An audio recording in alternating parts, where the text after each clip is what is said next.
আল্লাহ যদি হাসরের ময়দানে বলে, বান্দা এটা আমার দেওয়া জিহ্বা ছিল, কতজন রে ডাকলি বন্ধু।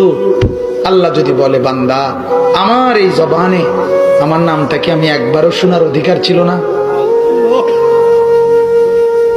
আমার এই কপালটায় আজকের সারাদিনে আমি একটা সেজদাও পাওনা ছিলাম না? আমার এই কানটায় আমি আল্লাহকে একটা বারো আজানের আওয়াজটা শোনার হক আমি পাওনা ছিলাম না? কি বলবি যুবক? হ্যাঁ মুসলমান, কি বলবো? বলো না বাপ, কি বলবো?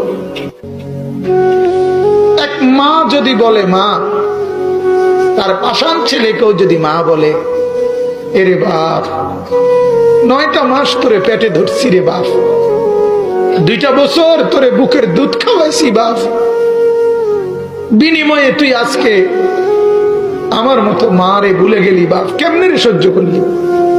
এই কথা বললে যত বড় পাষাণ ছেলেই হোক, সেও তো কিছুক্ষণের জন্য মাথাটা নোয়াই লাগবে।